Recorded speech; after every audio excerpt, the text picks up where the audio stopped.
Hello, good afternoon, everybody, and happy Sunday. What a nice time to join together and relax a little bit, just take a step back and just watch some body language, some entertainment for this Sunday afternoon. If you're new here to the channel, welcome. My name is Bianca. The channel is BiancaMMM. For mind meditation and motivation, you will find all kinds of videos in the channel and different playlists. If you are one of our followers already, welcome back. It's so great to spend time with you guys always. And as you know, we have been prioritizing the mind aspect of the channel, focusing on body language, especially when it has to do with true crime. And recently, I've been covering the channel called Hidden True Crime, where one of the people that follow true crime, she's not, in a trial, but she calls herself a journalist. I think she has a YouTube channel called Hidden True Crime. Her name is Laura Mathias. And what made us follow this story and start covering what happened is the fact that her body language was leaking all over it. I have nothing against her. I have nothing against her channel. I hope it grows and she has a lot of success and health in her life. But we're here to talk about body language, micro expressions, human behavior. And she posted this video here a few weeks ago. Let me put it on. It's called I Have a Stalker. I'm afraid for my safety. I can't stay silent anymore. I'm being stalked and bullied, and I fear for my safety. And this video was over 9 hours long, guys. If you've seen it, you know exactly what I'm talking about. If you already watched my previous videos, you know where I stand with all of this. I watched the whole 9 hours, not at once. I have a life, but I did watch 9 hours of the video.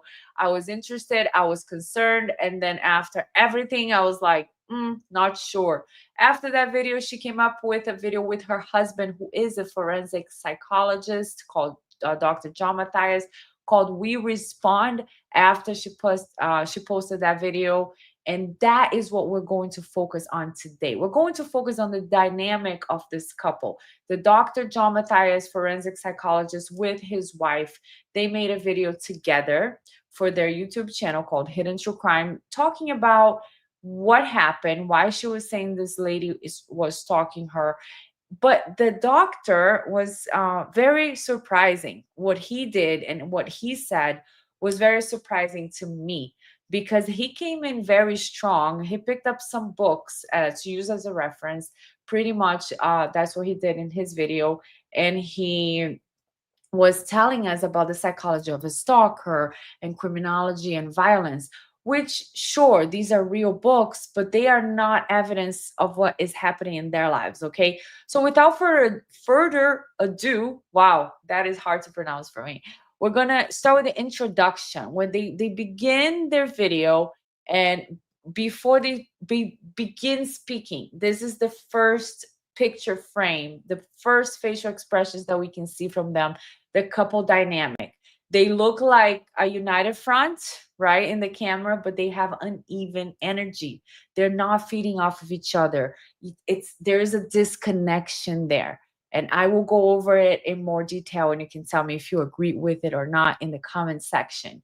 She projects control through the video, but she's not going to move. She's going to say, this is your time to shine, Dr. John. You're going to talk to us because you're the psychologist here. But her eyes are going to continue to control the narrative as she's going to look at the camera to emphasize what he's saying. Now, there is little synchrony. They're not together emotionally. It's like, in my opinion, this is going to be my opinion and not really just the facial expressions, but what I feel is that she has little regard for really for him, like what he's saying. I know it's strong to say that, but it's just an impression I get.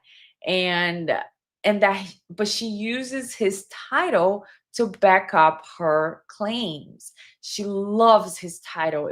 She's like becoming bigger and bigger when they're talking about his title, his PhD.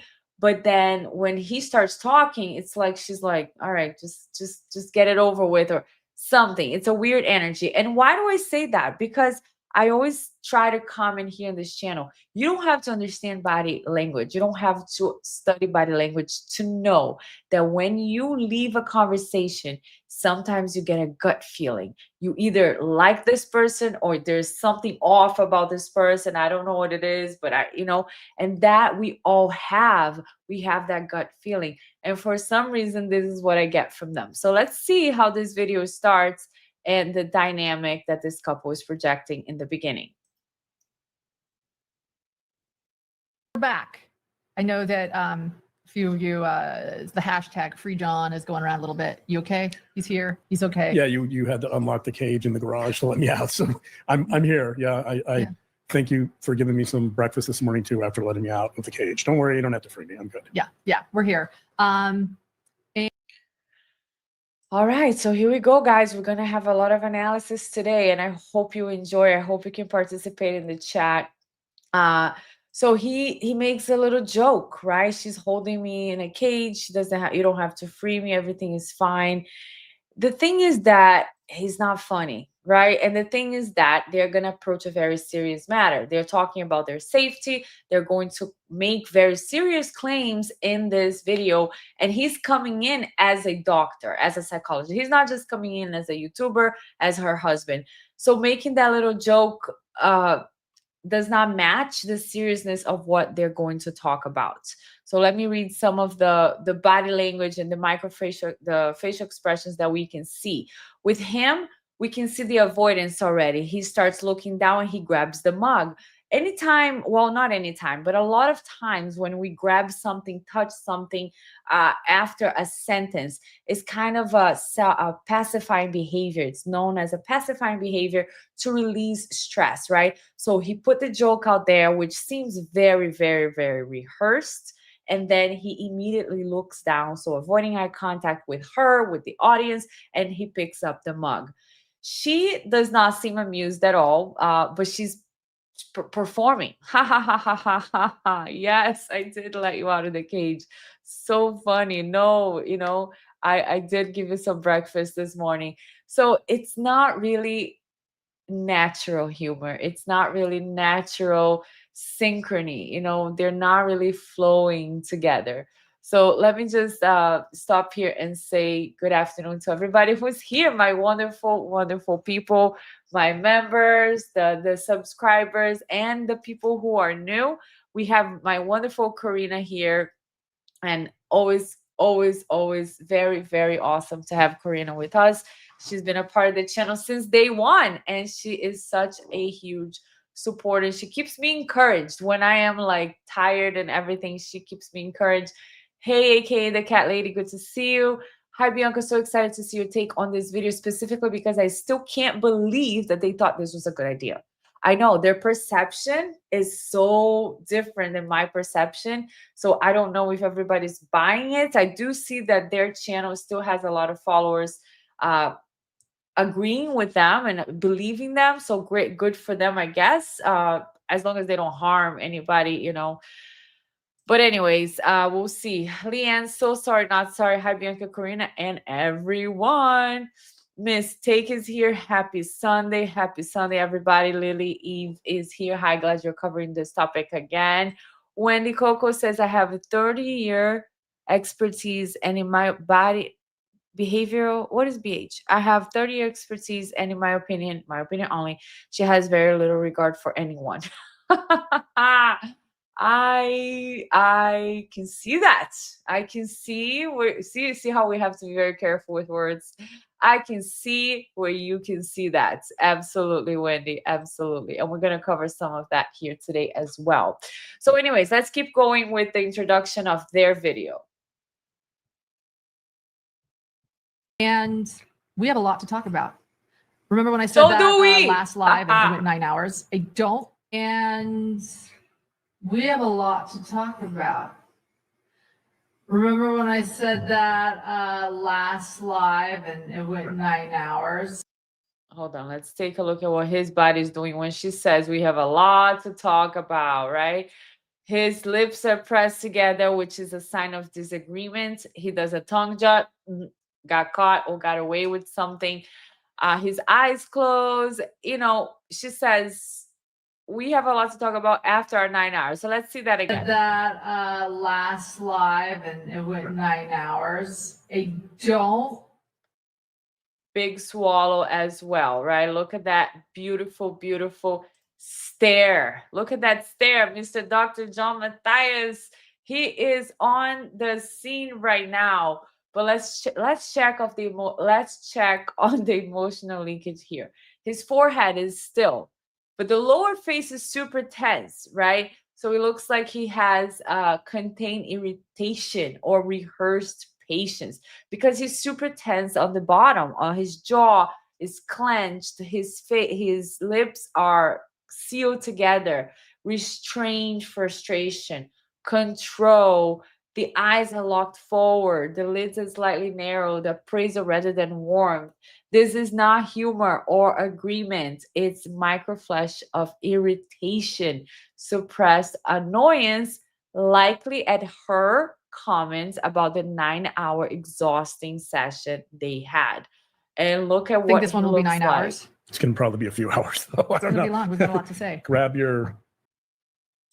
Yes, mistake. He is tongue jutting constantly. Now, I will say that everybody has their own style and their quirks, their specific things that people do. Like I talk with my hands all the time. So if somebody were to analyze me, they would be like, oh, why is she talking to her with her hands? So the tongue jut could be that he just does that he has a lot of stress. He's lacking saliva. He's trying to get his mouth, his lips a little bit wet. It could be from stress, could be from anxiety. But what the tongue jut usually means is after a sentence, after we say something and we go, is I got caught, or it's just slipped my mind. I say that every day. I got caught or I got away with something, right? So we have to take the context into consideration. Every time we catch the tongue jut, let's pay attention to what did he just say. Is it something that has to do with the context of I got away with it, I got caught, or is it just something you think his body is doing? Phoenix says his tongue always bothered me. I think this is his baseline. Exactly. So we'll see if it has to do with his baseline, but I did catch a few tongue juts where we are going to focus on the phrase he was just talking about. Here, she just said we have a lot to talk about. So she's implying emotional weight. There's a lot of revelations ahead. But instead of matching the gravity of what she's saying, right? She's trying to say, guys, we're going to talk about all this heavy stuff we're going through. He says, well, let's grab the popcorn, right? He's using humor again as a reset. He's trying to lighten up the mood, but he reframes the seriousness as a show, the psychology of the control through the tone. If you can make the audience laugh, you own the narrative. But this strategic humor is not spontaneous. So the laughter on his case is to try to downshift the tension. But again, this is just another example of how they're not in synchrony. They're just not matching the energy, because when she's serious, he tries to make a joke. When she's trying to be light, he's trying to be serious as this video continues. So they're not together. They're together. They're appear together, they're front, but their body language is completely separated. They're not. Grab your beverages, grab your popcorn, grab something. See, now she tries to go with his joke. I actually have some coffee this morning. I've got a bit of everything here laid good out for you. So we've got a lot to talk about. Which I'm sure all of you know. Again, look at the difference, guys. Just look at the difference in the face, right? Her body is like, I'm super afraid. I feel threatened. We got a lot to talk about. She's super excited for this video. Her first video got like almost 500,000 views, right? 400 something thousand views. But their bodies are in opposite emotional state constantly during this video. As she's saying, we got a lot to talk about, and she's doing the friendly YouTuber, charming, come with me audience, We have a great show for you today, right? That's what we say as YouTubers. We have a great show for you today. Now that's what they're doing. They're performing. They're saying grab your popcorn, grab your drink. What are you guys drinking today? You know, I have here my wonderful San Pellegrino peach, which is so freaking delicious. It's 0 sugar, but it has 20 calories, so I have to be careful with all the calories, but it's so delicious. So they're saying this is a show tonight, and that is what her facial expression is telling us. Now he is tense, he's nervous, he has it's kind of like a submission recalibration. He's trying to recenter himself after the joke about the popcorn. He's like, all right, this is serious, but it's like he's being restrained, or he is restraining his own emotions to try to match what she's doing at the moment. So lips are pursed together, going up, containment. He's trying to maintain his discomfort, possibly disagreeing or frustrated, but he's choosing silence. It's very interesting, the dynamic between this couple. He looks at her kind of like saying, I'm not talking, I'm not speaking, but I am the authority here. So in his mind, what it seems like is that he thinks he is the authority in the household, that because of his degree, he is so important in the household. But to me, it looks like she's the one that controls the show, but she does it in a submissive way that he thinks he's got the control. I don't know if it makes any sense to you guys. That's the vibe I'm getting. But let's see. They have a great show for us. Let me just see what this slide says here. Dynamics. Dominant communicator is her. She's the one that is the communicator. She holds the stage using the warmth and the dominance. That's what I was just saying. And then he's a subordinate regulator. He remains fixed, maintaining posture rather than participation. The balanced communication. She leads, but he endorses. He endorses, especially using his PhD, his credentials. Her body language signals command of the frame. So he is this is the composed, disconnected couple. The pursed lips, look at him on the bottom, pursed lips, chin lift. It's like a controlled defiance. Remember when I say here all the time, sometimes people do the chin jut as like, it's like a sign of aggression. What are you going to do? What are you going to say? Right? We do that when we're going to confront somebody. He does that at the same time. His lips are pursed together, which is a sign of disagreements and also of controlling what you really want to say. So this is all happening subconsciously, okay? Consciously, they want to put a front of a couple who is united in this fear, in this threat, and they want to tell the audience how they never wanted to say anything publicly. They wanted to keep this private, but they were forced. They're here because they're being forced to tell the audience how horrible the threat is that they are under. And they're trying to portray that image to us, but their body language subconsciously leaks and tells us another story. Let's keep going. And when I say we, John actually is going to have the most to talk about. Yeah. Because I actually, went live for 9 hours, as many of you have pointed out. Right. So 9 hours and 9 minutes. Yeah. So you're going to give me the floor. I'm going to give you the floor. You're going to give me the floor today, and I want to see what happened here with this is fascinating to me. Look at her eye, her stare at the camera. This is going to be one of the first of her stares. She just said to us, we're going to give him the floor. He's the one that has the floor today, and she's going to stare. Timing of the sip. She's still pulling the attention towards her, right? To control the tone and the attention of the audience. Even though he's telling us with her words, she's giving him the floor.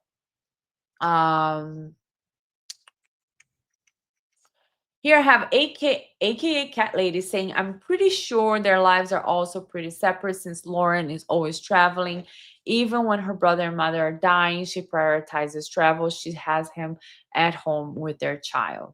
Oh, okay, that makes sense. Yeah, she did say in her video that she was not with her mother or her brother when they were passing. True. Phoenix says, is it a power struggle? That's an interesting question. I don't know if I would classify as a power struggle, because I do believe that in his mind, he thinks he does have the control because of his credentials, because she does think, in my opinion, that his credentials are incredible and we should all listen to him because of his credentials. Okay. But then again, in her mind, I think she knows she's controlling the show. I don't know if he realizes that. So I don't know if I would call it a power struggle. Wendy Coco says, behavioral health. I rewatched her stalker videos several times and I pick up on nuances every time. She's actually quite frightening again, in my opinion, only. I rewatched her stalker video several times. Okay. Good. Wendy, I would love for you to send me some time stamps, because I've been rewatching her 9-hour videos sometimes as well, and I write timestamps, like when she was playing the victim, or if she was really scared, or if she was really crying, or different things that she does in that 9-hour long video that are interesting and that maybe we can revisit. Lily Eve says, degree snobs, in my opinion. I refuse to call him Dr. John. In my opinion, he doesn't deserve their respect, not from me. Lauren Unhinged, in my opinion, John Mr. Damage Control Failure. Yeah, I mean, what he did here, leaving all jokes aside now, is very serious, because he's not talking as a normal person, as a civilian. He's coming in this video talking as a forensic psychologist who gives his expert opinions to the courts about actual criminals. And he is literally calling this lady, Christina, who made TikToks about his wife, and saying that his wife, for example, maybe fake. I don't know if she called her fake, but that she talks badly about other people behind their backs, which is true. She admitted to doing that. Okay. So it's not even a defamation case, because Christina is not saying, from what I understand, she's not saying anything that is untrue about Lauren. So Lauren is now using her husband to come and defend her, but he's calling Christina having anti-personality traits, that she has a potential to be violent, that she has a psychology of a stalker. So he's making very serious claims that are very scary because of his standing. If it was just me, a random YouTuber, who cares, right? Freedom of speech. But when he is coming in as a doctor saying all that, it's very dangerous, and in my opinion, also unethical. So I understand when you don't want to call him a doctor. Let's keep going. I want to talk about what happened, but I want to do it more philosophically and more psychologically. So we're going to get into things like the psychology of stalking. We're going to get into the nature of this conflict, the nature of why people, or the different conversations people are having since you released your live, whether you're lying, whether you're lying. Now, this is the perfect frame for us to stop at, right? Because don't we want to know, are they lying or not? Are they telling the truth or not? So let's see what he says, what his body does right after the sentence, whether you're lying. That is a crucial moment for us. So what does he do? He points his thumb to himself, and that is like a self-reference of authority. I decided truth, because he's just saying whether you're lying, and he's pointing at himself. I decided truth. This is his forensic persona on display, the expert voice speaking with evaluative authority. However, the exaggerated self-points and tight lips also hints at overcompensation, kind of like he's performing certainty as a doctor rather than actually feeling it. Because feeling it, it would be more natural. But see how tense his face is, his lips, his eyebrows together, all of that. Now let's take a look at her. I think that's my next line. Hopefully. Oh no, there's still him. There's still him. After he said whether you're lying. So after the thumb towards his face, he puts his hand on his face, a guarded pause. partially covering his mouth. What do we always say here? What do I always say in this channel? Whenever we cover our eyes, our mouth, our ears, very easily to remember. See no evil, speak no evil, hear no evil. It's kind of our subconscious mind trying to block negative information. Even when I'm watching like a horror movie, I watch a horror movie. Well, I don't watch horror movies.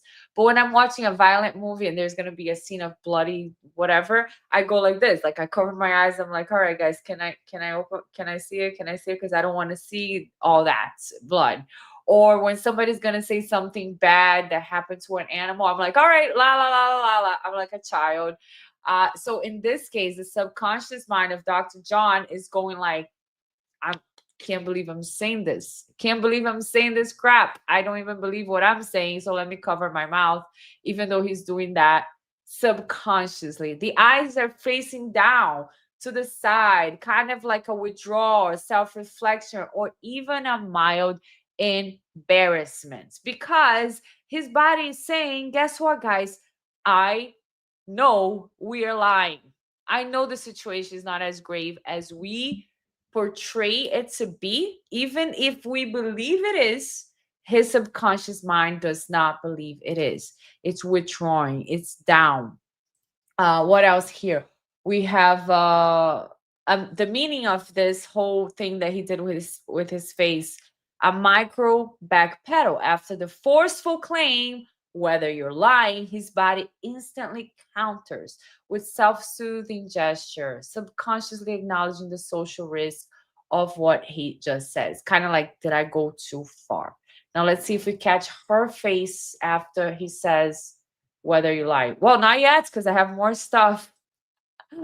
Then he does the leakage. He looks at her.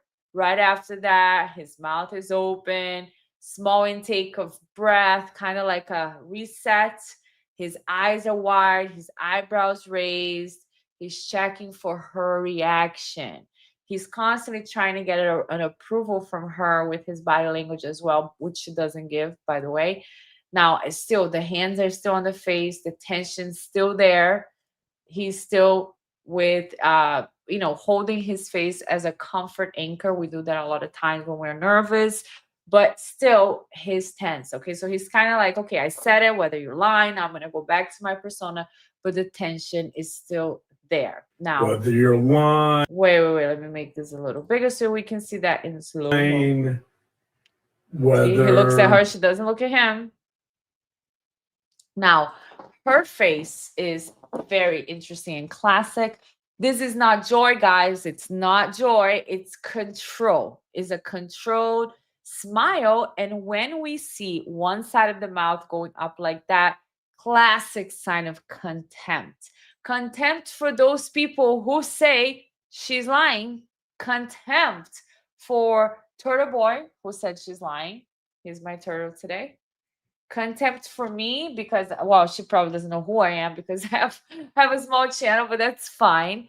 But she has contempt for anybody who thinks she's lying, even though we have her admitting that she's the one that was writing negative things about these people behind their backs. She's the one that started it all. She's the first one who produced the threats when she said to Christina, I think you're telling everybody about my conversation with you, and if you don't stop, I'm going to have to take legal action. That's a threat. It's fine. She can threaten her. I mean, it's legal to say that, but she's the one that starts, and then she gets mad when other people are talking about her. Now, contempt. Now she's closing her eyes again. Discomfort, right? Emotional buffering. This is the body saying, I'm filtering before I react. Let me make a good face here. But this is the face her body made automatically after her husband said, whether you're lying. So the left eye here, slightly looking down in a reflection. This kind of single eye drop downward gaze is often linked with self-directed emotional regret and hesitation. Honestly, it reads as, I wish that hadn't been said. Kind of like, I think this is how I read, I am going too far with this. Like, what the hell am I doing? You know, this is just a micro expression. It happens in 1 second. Whether you're lying, she does the contempt, and then she looks down this way. So what do you guys see when you see this you face? know, whether see, you're a telling the micro truth, regret, and now she's seeking, she's searching with her right? eyes. Like whether and probably you going to were go stalked, back to control. is that just free speech? Right, we're going to cover all of that, and we're going to cover that from mainly a psychological perspective because I am a psychologist. Oh, you are? I am a psychologist. Let me see some comments here before we go to the next slide. Phoenix says, Lauren, listen to him because of his credentials, but really listen to me. Exactly. I love that. That to me it describes this perfectly. Leanne says, yesterday I found a video with Kay Woodcock saying she knows now what a fake Lauren is and how she feels used and re-victimized by her. It was so interesting. That is so sad. It's so sad, really, because she pretends that she cares about everybody. And that is another thing I'm writing on my notes when I timestamp her 9-hour video, is like how many times she says, I'm good. Let me see. My bravery. I'm honest. I just want to do things right. I just did good things for her. I'm kind. This is how she describes herself. This is not drama. Yeah, so she describes herself as very good. As she's the only time she ever spoke badly about somebody was to defend the victims, and to know that the victim is being re-victimized by her is like, you know, very sad. Mistake says, oh, I like that. Mistake. Haha, get it? One thing that bugs me so much about him is that he never has any original thoughts or opinions. He reads out of books and states other people's research and their studies. He does it in every video. Okay, so I am not very familiar with his work. I have seen him and I have watched maybe 1 or 2 videos with him before this whole thing happened, and I did not notice that, but it's a very interesting point. In this situation, the problem to me is he's reading a book, but it's not really matching the reality of the situation. He's reading a book about actual criminals, actual stalkers, people who have followed through to killing other people, and he's saying that's the same thing as this girl saying his wife is a fake. You know what I mean? Like, it's not the same thing, sir. Contempt. It looks smug related to contempt. Yes. Here we got Kylie Cosmos. Hello, good afternoon, Kylie. I definitely saw some shame and regrets or guilt even, but it was coming from a place of deceit towards her husband, in my opinion. I think she's working off of multiple narratives, and I believe even Dr. John is getting a different story than what is close to the truth. Yes. Yes, that's a great point. Thank you so much, Kylie. So let's see here where we are with her. Where were we with this face? Let me see what he was saying right here. Oh, I am a psychologist. I am a psychologist. Now, here is the power layer. He's expanding, his body is getting bigger, he's claiming his expertise, he's filling up the space. She compresses her lips really tight, as you can see on this picture. Let me make myself go to let me make myself smaller if I can. Smaller than this. Yes, there you go. Her lips are pressed so tightly, head retracting, emotional economy. The visual contrast between the two reinforces a hierarchy. I can't say that. Hierarchy reversal. She owns the presentation. He claims the authority. The tension between those two energies creates the undercurrent of unease you see here. So again, it's not congruent. It's not together. It's not synchronized.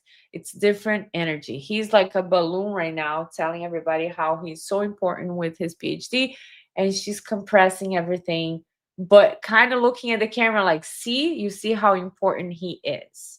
So let's keep going on this part. That is an interesting portion. You have your PhD in psychology. Right, not philosophy. Just to clarify, a PhD is by definition a doctor of philosophy. Don't worry, I covered that in my life. So, we're good. Yeah, so correct. I am a licensed psychologist. I am a clinical and forensic psychologist. Very smug right now. The face. Look at that. Look at that face, guys. Let's take a look at this face right now. How smug does she look on this picture? You are a psychologist. You have a PhD in psychology. And I've said it here before. One of the most attractive qualities, in my opinion, is humility, right? When somebody is fantastic and somebody is qualified and intelligent and charismatic and attractive and they're humble. They're humble. They're like, listen, I'm just doing my best here. It's so nice to see. But when you have to say, I am this, I am that, I am great, I am good, like she was saying the other day on her video, and now she's telling us about him, it's just like, okay, whatever. So you're saying you're all that and we all suck? That's how it feels to me. But okay, tell us how great you are with your licensed psychologist. I'm a clinical and forensic psychologist, and so we're going to approach this largely from a psychological perspective. And before we begin, I do want to say thank you. And he did the chin jut right now. There's a lot going on in this video. Sorry for pausing all the time, but this is why we're here. We're not here to replay their video. If you want to watch their video, please go to their channel, Hidden True Crime. The whole video is there. It's called We Respond, but we are here, you know, and this is a great time to put my disclaimer up here because we are here using this information for entertainment purposes only, fair use, copyright laws. So we're not here to replay their video. We are here to do our own thing, right? But the reason why it's so interesting to everyone that you're see, hold on. Because right after he talks about his degree, he does a chin jut and he does a tongue jut, kind of like we got away with that, but the chin jut is an aggression, meaning what? Right, because we have to always remember the context of what is being said. Language is very important in the context of body language and micro expressions. So when he's saying, I am a forensic psychologist, that's what I have my PhD on. After that phrase, he does a chin jut. Like, it means what? It means because I got the authority here. You see, I just told you all my titles. So who the hell are you to be doubting whatever I say here? Well, we are people, sir, with intelligence and common sense, that just because you went to college and you have a respectful degree, you do have a respectful degree. I respect the degree that you have, but it doesn't mean that everything you say is true, especially when you just go into books and you don't make any sense. So yeah, you can chin jut aggression all day to us. It's not going to matter, okay? It's largely from a psychological perspective. And before we begin, I do want to say thank you to everyone. And the tongue jut that he does constantly. But remember, we talked about his tongue jut. It could be part of his baseline because he could just have very dry lips. So he's doing the tongue jut constantly. But look at right after what sentence? Because I am a psychologist, that's my degree. Kind of like it would make sense if it was, I got away with that or I got caught. Because what? You're using your degree. You're using your degree to back up a claim that is very likely to be untrue, right? So now they're going to thank the audience. But before they thank the audience, let's talk to you guys in the comment section. See what you guys think.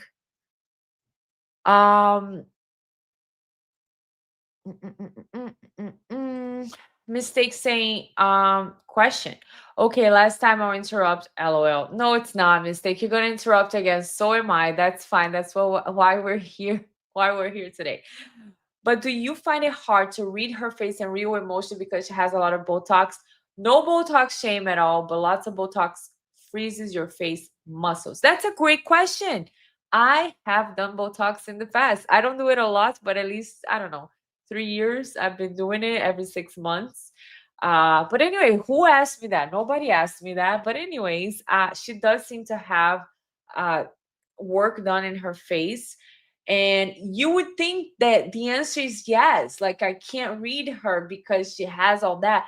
But guys, you will be surprised. And I think anybody would be able to see it. I don't know. But I can watch a video. And this is the reason why I like to prepare to come and do a live with you guys, because I take the videos, I record the videos, then I go on my software and I check for the facial expressions, then I check what they're saying, and I freeze that frame because I see things in her face and I'm like, whoa, did you see that? Look at that contempt right there. Did you see that tongue jut? Did you see where she did this?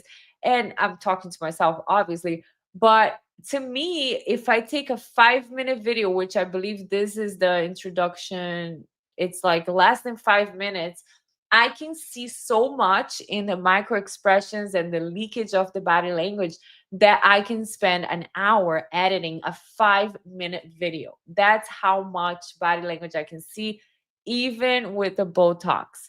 Phoenix says, John, I am a forensic psychologist. Lauren, I am a journalist. Folie à deux, you cannot question us. We are a power couple, above approach, and we are smarter than you. And we have 8 lawyers or 4 lawyers or something. They said the last time, we have 4 lawyers. Okay. And I'm like, dude, that does not look good for you. Don't do that. Change your approach. Here we have rhombohedral. I hope I said that right. I heard it lately named as histrionic true crime. Interesting. I told you guys before, this is the only personality disorder that I have not studied deeply, so I don't want to say a lot yet on the histrionic portion of it. I hear their traits here. I'm not sure. I do see traits of narcissism with her on the other video where she did the 9-hour live, because there's a lot of, I'll tell you why I'm saying this, and I have the timestamps because I was planning on creating another video at a later time, because she does a lot of phrases of grandiosity, right? She'll say stuff like, I'm honest, I'm kind. One big example of grandiosity that she used was when she took her situation, which is a feud with another lady that used to be her friend, right? That's her situation. So it's a small situation. And she said, I'm worried for the world my son is going to live in, because it's so, it wasn't violence, what she said. She was talking about cyberbullying. And I'm worried about the world because it doesn't have, it's so unkind. I think that's the word she used. So this is an example of grandiosity, how she views that her situation is so serious that it stop everything. It impacts the entire world and the future of all the children. That is a sign of grandiosity. And she also has the victimhood, right? She also has the projections where she will say, people are doing this to me, but she's the one that's actually doing to other people. And the adjectives that she uses to describe herself, as I said here before, I'm honest, I do things right, I'm always helping people. My bravery, that's one of the first things she says in the 9-hour live, my bravery for doing this video. She also says, a victim, oh no, not victim, let me see the adjectives. Kind, I'm always kind, I'm good. Yeah, so she uses a lot of those adjectives. I've always spoken my mind. She sees herself very highly. She speaks of herself very highly. I said, okay. Justification. Even when she's wrong and she admits she's wrong, she cannot just admit she's wrong. She'll justify. So, for example, at one point in the video, she said, I said horrible things, but they were in private. I was having a business conversation. And that's not true, because she's talking about some an incident where she was having a conversation with somebody that was in a business relationship with her. Sure, that's fine. But then it wasn't a business conversation anymore, because she was saying, oh, you know, that girl staying at our house, she's so annoying. She's all over the place and she's full of anxiety. You know, she's talking about Christina. Fine. Listen, I'm not perfect. I'm not going to say I never said anybody was annoying. I'm not going to say nobody was ever like full of anxiety and overwhelming me. We're all human. That's not the problem, Lauren. The problem is when you try to justify everything you say to make yourself look perfect. Nobody's perfect. So anyways, that's a long colloquy on just the fact that I think she has some narcissistic traits. Kylie says, anytime I watch this, I see pure anger. She's fuming. There is really no other way to put it, in my opinion. I agree with you completely. There's a lot of anger that she feels very justified for, but really she's trying everything. And I think she's probably going to be very frustrated because it's not going to be received as what she expected in her mindset, in her perception of the world. This should have been like a bombastic revelation and everybody should agree with her, but it's not really happening. Linda, 1976, good to see you, Linda. Happy Sunday. He opened himself up to ethics complaints because when he started with citing his credentials instead of saying he was analyzing from a husband's point of view, he messed up big time. Exactly. That's the problem. He's coming in heavy with the credentials. So he's acting like Christina is his patient, to say, I see traits of anti-personality. He says, I see anti-personality traits. That's what he said. But anyways, let's translate. What is anti-personality traits? Traits that can be in someone with anti-personality disorder, depending on the gravity, depending on the level, depending on the tests. Anti-personality disorder is what we used to call psychopathy. So he's saying Christina has traits of a psychopath as a doctor who has never evaluated her in person, who has watched a few videos, and she doesn't like his wife. I always view this first and foremost as Lauren going to tell us, and now John was coming back to say, not my kid. I thought for sure that he was going to be way different. I did not expect this at all. I did not expect him to come so strongly with this perspective. It's insane to me. And that's why I keep covering this, because to me, it's completely out of this world that he has these views and that he's putting everything into the line. Like he's putting his credentials, his ethics, everything to just agree with his wife, who's completely out of her mind on this claim. Lily Eve, Bianca, I'm curious what your take is on Lauren's body language when John is speaking, especially her hugging herself. Hugging oneself is, it could be, right, a self-soothing behavior. You're trying to pacify yourself, pacify tension. Now, watching the dynamic that this couple has, okay, I do not think she's afraid of him at all. I don't think that she's coerced or anything like that. I don't know if that's what the implication was in the question, but if there is any self-soothing behavior and it's not her baseline, if she's hugging herself, to me, what I would read is that she's trying to control herself because she's not in control, because she's not the one speaking. She's doing something to self-soothe, to pacify herself, because she's used to being the one in control. Even when he's speaking, it looks like she's the one that wants to control what he's saying, in my opinion. Okay, so let's keep a little bit of this intro going. Let's see what else do we have here from that. We've actually received thousands of emails and messages from people giving us support, and we just want to say thank you too before we begin. Yeah.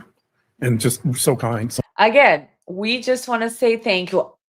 What was she going to say? I mean, I want to say thank you. So again, no synchrony. They're not in the same emotional space. They're not together in this message. So much kindness, so much love. Thank you very much. This is the face that they have when they're talking about the kindness and the love and the gratitude that they have for their fans.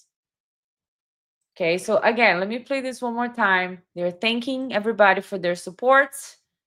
Let's see. Look at their faces. They're grateful faces. And just so kind. So much kindness, so much love. Thank you very much. So much tension. So much tension. So much stress. Not love, not kindness. Look at this girl here in the orange shirt or yellow shirt, depending on what you can see here. She has a grateful face. She's touching her heart. Very common, right? Thank you. We usually close our eyes. We're just like in touch with our hearts. It's just thank you. Now, this is Dr. John and Lauren's faces when they're talking about how they are thankful for the support. Instead of showing relief, connection, his body completely closes down. He shuts everything. Lips, eyes, nose goes up, is a sign of cognitive load. This is too much for me, or mild discomfort. Why could he have a cognitive load? Because he is getting appreciation. He is getting thousands of emails from his supporters, but his body is saying, I don't deserve this, because what we are claiming is false. This is the subconscious mind acting again. His face is leaking that expression. And this is just my observation, putting everything into context, right? She's looking down. She's emotionally disengaged. She has no warmth on her upper face. No, look at the growing yellow again. Look at her eyes. Everything is up, even though her eyes are closed. Now, Lauren is looking still. Again, calculated containment, not appreciation. And after the phrase, we actually received thousands of emails. We can look at him on the right-hand side with the mouth open. The corners are neutral. He's suppressing stress, self-monitoring. He's not looking at the camera. He's disengaged as well. So they're both disengaged from the message being said, right? When we're really grateful, when we're really talking about love and gratitude, and especially if you're talking to the people that are watching you.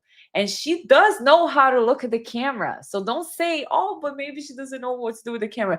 She knows the right moment to stare at the camera, right? You guys have seen it here many times when she does the stare. It's even a little scary to me.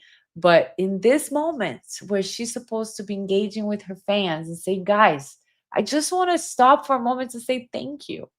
Where is that warmth? Where is the gratitude? It's not in their faces, that is for sure.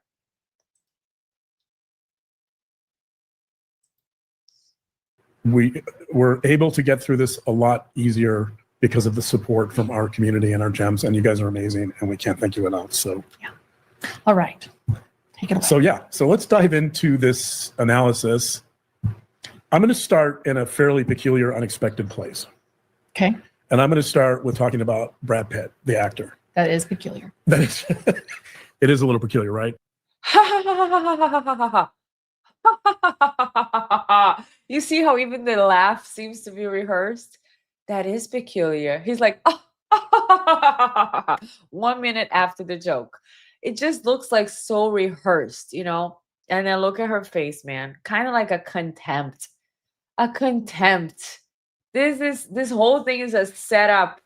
You know, her eyes are closed. She has a little smirk. It's kind of like she's rolling her eyes inside, agreeing verbally, laughing, but disagreeing in silent, polite rebellion. I don't know if she is like going with his example, but she's not. That wouldn't be what she would do in this situation, because she seems to be a control freak. And listen, I know one when I see one, because I am a control freak as well. So if somebody was here doing a live with me, I would be like, okay, what are they doing? You know, even though I make 1,000 mistakes, I'm a control freak. But this is her face. Like, it's not like, oh my God, that is so funny. That is peculiar. You know, that everything would be up and open and interested. Her face shows the opposite of that. So that is where we're going to end with the introduction, I believe. Actually, no, we have one more frame here, which is after she makes this face. He makes a face of like, what the hell? You didn't think my joke was funny? Look at him. He's fixed gazing at her, like kind of like controlled irritation. Again, when he wants to be serious, she's being light, you know, laughing. When she was serious, he's the one trying to make a joke, and it just makes it for an awkward dynamic between the two of them. His face is saying, let's keep this serious, after she pretty much mocked or teased when he said the peculiar phrasing. Look at her face. Mocking. She's not doing it on purpose, and she's not doing it, you know, consciously, but look at her face. He feels it. His body language feels it. We all feel it. And that's his face in response. And then she looks at the camera again, and this is her look. Now, let me try to take myself out of this frame. Here you go, guys. That's a gift for you. I mean, she's scared, right? She's scared. So that is the introduction of their video when they're going to talk about Christina. So let me take a break here before we go to the second clip, and we're going to read some of your chats. Oh, Karina, my lovely Karina, saying that I do have a Facebook group. If anybody wants to follow me there, that would be great. Thank you so much, Christina. Karina. Christina, no, Christina's not here today. Then we have Lily Eve, Bianca. Oh wait, I saw that one. This one, Laura and John relation more and more reminds me of Lori and Chad. No comments. No comments. It feels so good to say no comments sometimes, you know. The other day, personal thing happened, and somebody was telling me this story that I had a lot of thoughts. I'm like, that doesn't seem like, you know, but nobody, but it's like none of my business. And they, right after the story, they're like, what do you think about all this? And I said, I have no comments. Just no comment. Have a great day. Love Boston 1976. Hi, Bianca, mods, and chat. I came in late, but I've watched your lives before and I enjoy your content. Thank you. Thank you so much. I am very grateful for your support. See, immediately my hands went together, close to my heart. I looked at the camera because I mean it, Love Boston. I am grateful. I love when you guys are here supporting the channel because, like I always say, it keeps me motivated. I tell Karina sometimes I just want to stop doing videos. You know, it's a lot of work and I don't know. I have to be more consistent as well. But when you guys leave a comment, you like, you subscribe, it just keeps me motivated to do it. And I do enjoy doing it a lot. So Rhombohedral says histrionic basically means over dramatic as drama becomes a disorder. Interesting. And the first thing she says, this is not drama. This video is not for drama or entertainment, but grab your popcorn and your drink and come with us. It's going to be a great show, not entertainment. Greer's Garden, they have zero chemistry. That's it. I should have just stopped right there. Why am I making this long live with all these slides? If Greer's Garden is like, listen, they just have zero chemistry. That's it. It's the truth. It's the truth. Kylie's Cosmos, I think I have some insight on who John is too, because I'm actually from where he grew up. I live 15-minute drive away from the high school he graduated from. Oh, all right. Got some tea. So histrionic as in hysteria. Yeah, I know what that means, but you know, I think I need to look deeper into all that. Kylie says, all I can say is I promise you, John has never wanted for anything in his life, and that pompous attitude is his nature and nurture through and through. Yeah, but the thing is, sometimes when the mask is off, when we can see through, all that goes away. Leanne says, I did a lot of research into histrionic personality based on the only case we ever disagreed on, but we got through it. Hey.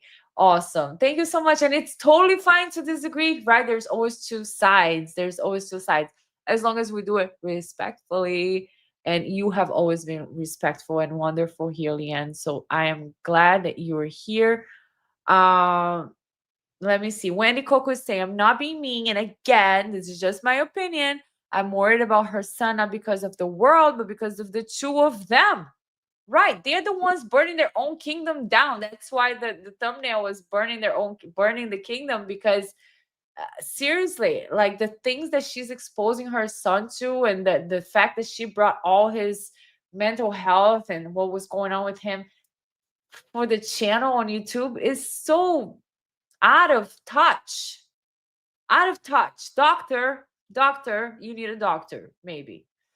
When you have to tell people you were good and honest, you're the opposite. Yeah, and you don't see it.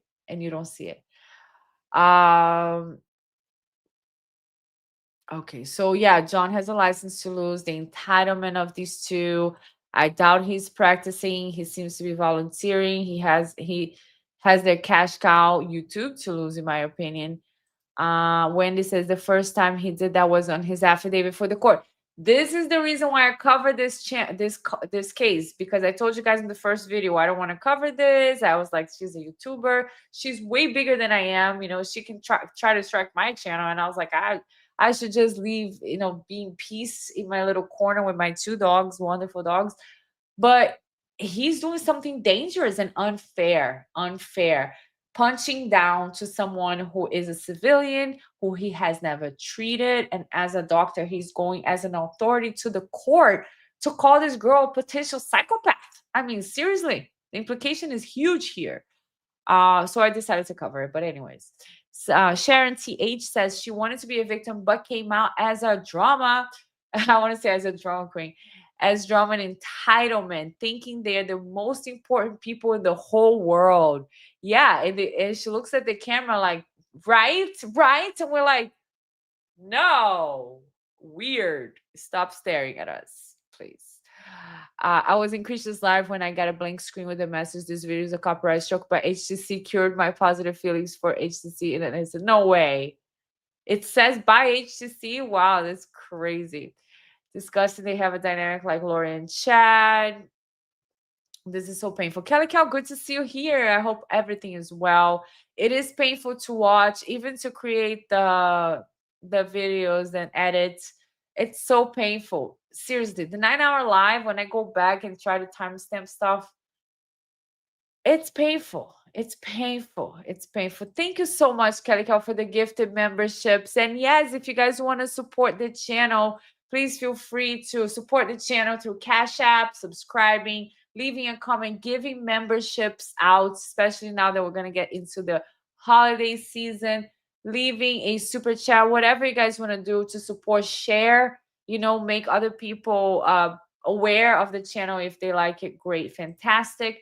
But I'm just glad that you guys are here on the live. It gives me a lot of motivation. Why do I get physical reaction as soon as he opens his mouth? I don't trust your eyes, sir. Yes, he is very cringe for me. For me, I'm watching. I have the right of my own opinion, Dr. John. You don't have to like it, okay? Definitely cringe to me. Ghost of I can't say all that. Ghost my secret, right? I think Peter Griffin said, I want to do damage control after Lauren's 9-hour live stream. Lauren was not happy, but had to avoid arguing, eventually caved in. Brad Pitt. Yeah, instead of, you know, we're not gonna hear about Brad Pitt. We're not gonna hear about Brad Pitt because it's a bunch of word salad, right? When you just use words, but like what doesn't have anything to do with anything. So yes, I understand his examples on Brad Pitt and the movies and the progressions, all of that, but we're not gonna do it. We're not gonna watch the Brad Pitt thing. Oh, was this recorded, pre-recorded? Red flag to me. If this was recorded, I think they probably paused it 100 times because it looks very rehearsed. Guys, we're not gonna talk about. You guys want to hear that part? I'm gonna play another part before we go to. I don't know. I don't want to hear about Brad Pitt because I couldn't handle it. I can't take it. I can't take it. We're gonna go to the part where he is going to read his little book. That's what I wanna see next. So let me go to this video here, which is the second video I have for today. Why this? Hold on. We skipped the whole Brad Pitt part. I'm sorry if you guys were looking forward to hear all the Brad Pitt movies, but he is obsessed with Brad Pitt. And I thought, you know, why don't we just show a few pictures of Brad Pitt instead of hearing Dr. John talk about Brad Pitt? What do you guys think about that idea? I think that would be a lot better use of our time if we did that. Let me see. How do I do that? Share. I have to stop this screen and then share another screen real quick because you guys are very excited about Brad Pitt, and I understand, but I don't want to hear this guy talk about him. So, Brad Pitt, here you go. We're gonna see some Brad Pitt pictures and pretend that we're listening to Dr. John talk about him. So this is Brad Pitt, a little bit more Brad Pitt, younger Brad Pitt, or maybe not younger, I don't know. What else? We got more Brad Pitt, blonde Brad Pitt, all kinds. So there you go.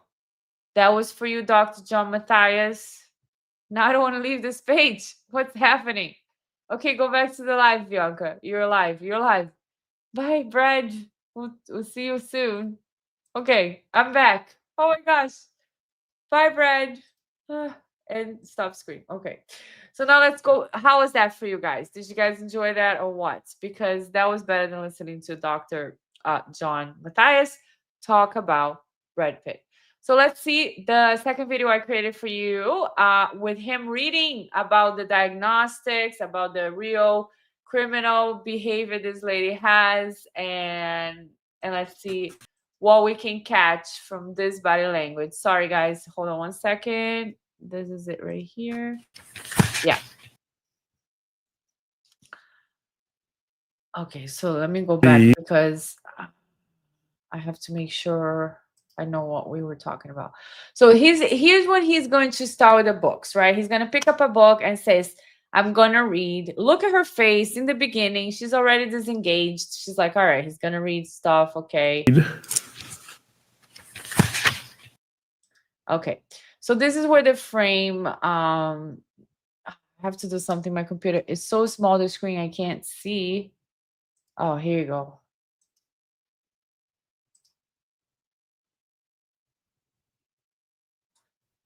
Hold on, guys. 1 second. Give me 1 second.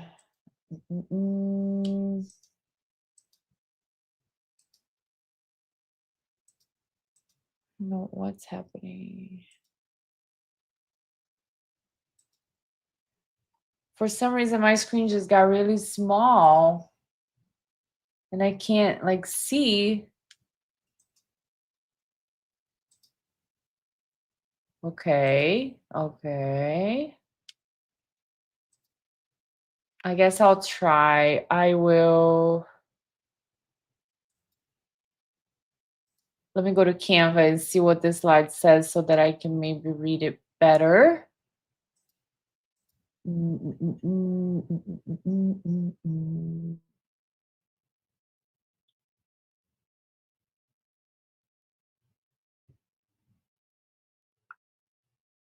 Oh, here you go. I have it. Okay. So her eyes are down. They show aversion, evaluative distance. She's looking slightly downward and to the side. She's avoiding him. She's not looking at him. Like somebody said in the chat, zero chemistry. He has his famous tongue jar. He's always with the tongue out. Put your tongue back inside, sir. Please. You're making everybody uncomfortable with this, which could be a self-soothing, mild distress, right? Performance pressure, anticipating judgment because he's about to pick up his book to tell us how important he is. She barely moves. She barely moves while he's very animated. He's holding an object. He's moving around.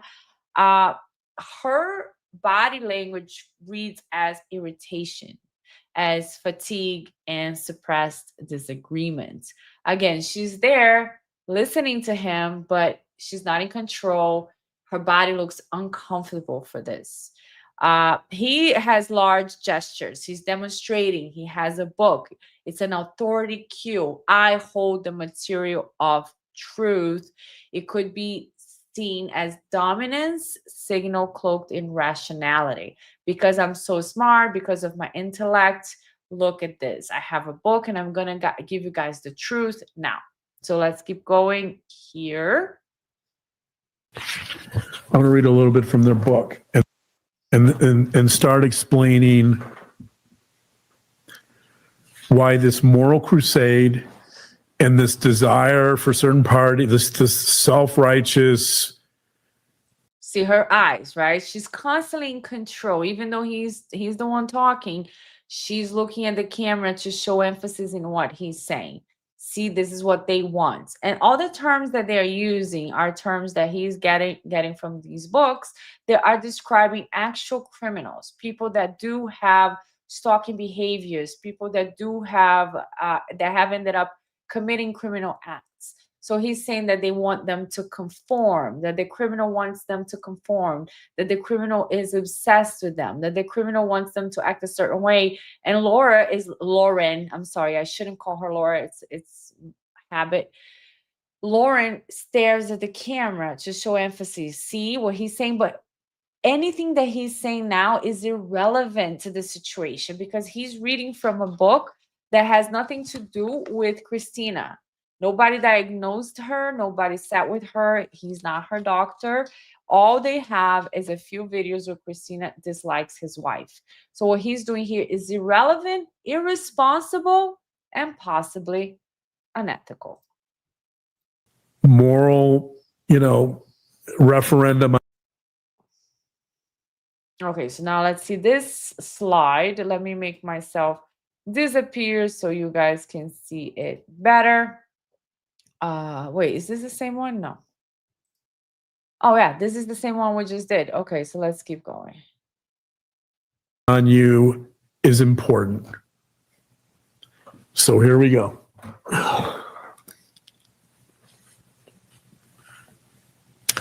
Most violence, this is according to the theory by Fisk and Ray, most violence is morally motivated. So here is his behavioral profile, right? We have the dominance. He manages the scene through the reading because honestly, he doesn't seem to have the charisma. He doesn't seem to have the command of the video, of the conversation. So he's taking that. I wonder how he would be at a dinner party because he's not going to be able to take a book out and read from it, right? To show everybody how smart he is. But in this case, he's showing dominance through that. He's focused on the props that he has. And sometimes he's going to look at her for kind of like an approval look, but he's not going to get it because she's very disconnected from him. He has quick, decisive gestures. He's typically assuming the expert witness in stance. And his facial cues are a mix of self-soothing, the lip press, the tongue movement, indicating that he is tense, but he's trying to control it. The tone, the delivery that he has displayed is authoritative, rational, and slightly moralizing, prioritizing persuasion over connection. So he's not really looking to connect with the audience or his wife. He's not really looking to show like we're here together in this situation. No, he's showing a separation between his authority and the audience and his wife. I'm telling you guys this, sit down and listen to me. So now let's take a look, I think, at her behavioral profile. Here we go. We have the dominant channel that she also has, affective. She occupies silence as communication, stillness, minimal facial movement. So she thinks, right? Downward gaze, a disconnection, and she has sustained tension in her mouth and her eyes. So she looks, in her micro expressions are displaying brief contempt, suppression cues. The eye is narrowing, the lip is compressing. She has a micro squint consistent with irritation or internal conflict. So why would Lauren have an internal conflict? Because she's using the degree of her doctor husband to support a claim that she's making against this lady, right? So inside her, she could be completely unaware of that, but her body language, her subconscious mind is aware, and her leakage is going to show us that she is in conflict internally. Her posture is upright, but constricted at the same time. Her arms and shoulders remain tight, signaling both control and disengagement.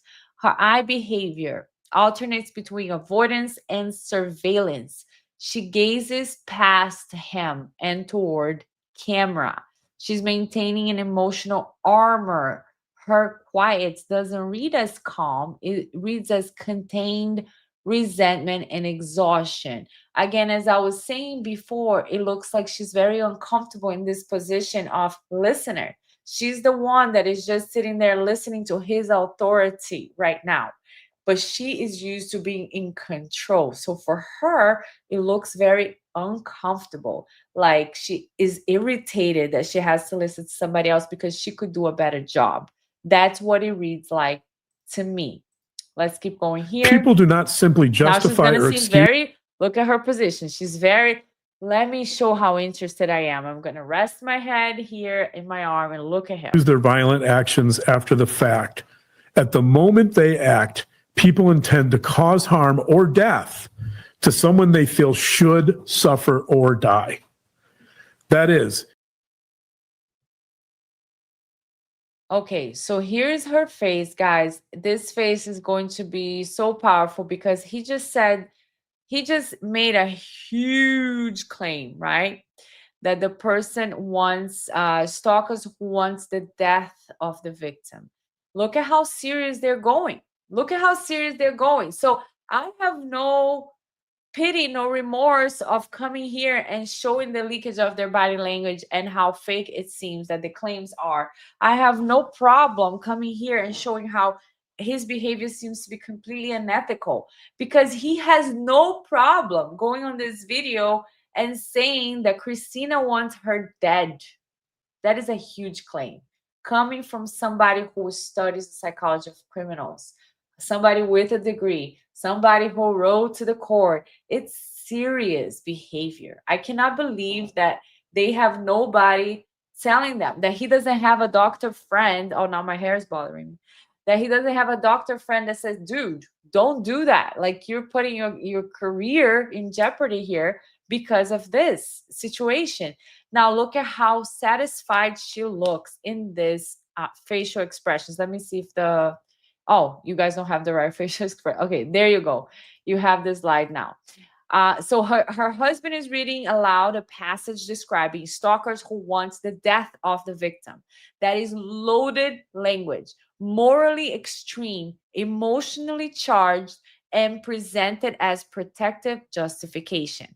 While he reads, she reacts facially, not verbally. Like, that's right. See, that's what we are up against. Wow. So her lips draw together on the first frame here on the left, and one corner lifts, which is a micro contempt expression, moral alertness. See, we are high, we are moral, we are good, and this is happening to us. See, this is the contempt. In the middle, that's what we are right. That's what we are up against. And on the right-hand side, her lips form a small O while her jaw drops slightly. It's a textbook astonishment. Performative, though, disbelief signal. Nothing that she does in her face, I mean, I shouldn't say nothing, but a lot of what she does in her face seems to be performative. Like, he's saying something, and she's like, oh, almost like an audible oh. And I think she does make a noise. And see, like, oh, the audience should come with me to see how dangerous this Christina is.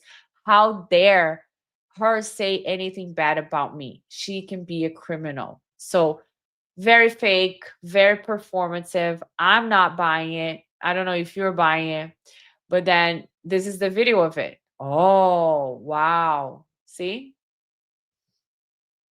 Wow.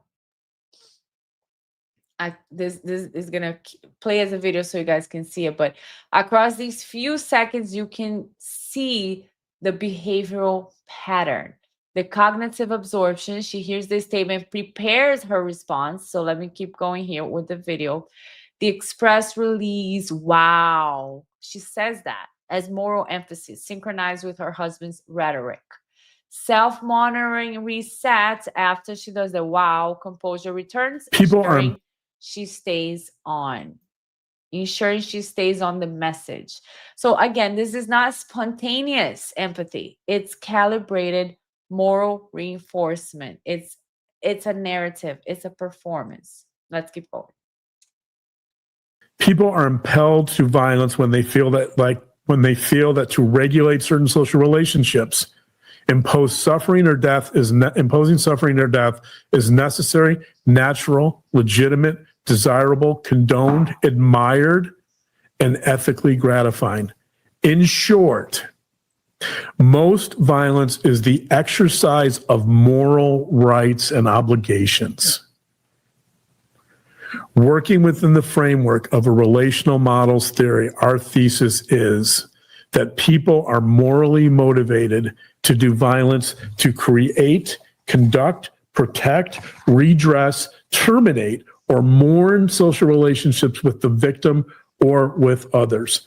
We call our theory virtuous violence theory. So why is this important? I don't know, because it has nothing to do with what's happening with your wife, sir. I'm gonna pause here because he just made huge claims, right? As we can say it again and again and again. Very dangerous what he's doing. Very dangerous what he's doing. So we're gonna pause here to go to this video with when she was doing her live. Okay, she's afraid for her safety. So hold on, let me pause. Let me just share the screen here. Hidden true crime. Okay, very good. And this is the reason why I want to say this. He's making all this claim that Christina is dangerous. She wants her dead, that she wants her to conform, and all of the things. Okay. But this video is when Lauren is telling her audience in the middle of her 9-hour, she's saying, I said horrible things.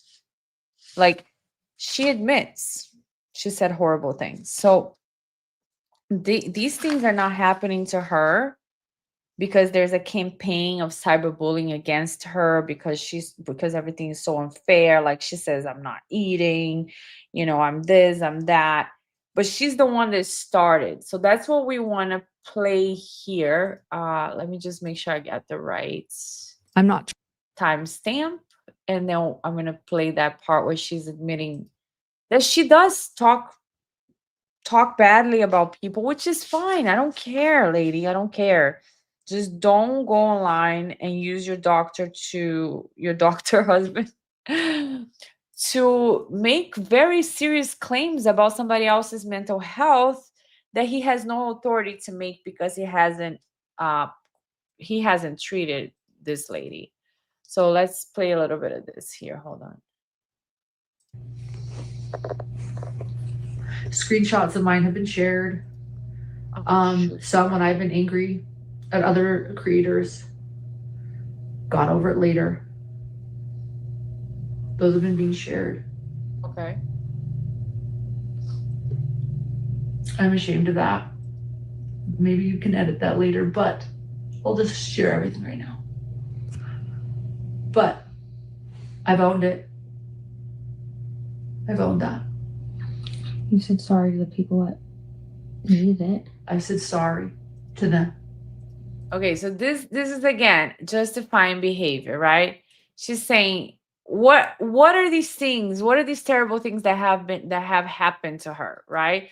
So she's saying people have shared my screenshots. They have showed to other people that I talk shit about other people behind their back. Fine. You did something you shouldn't be proud of.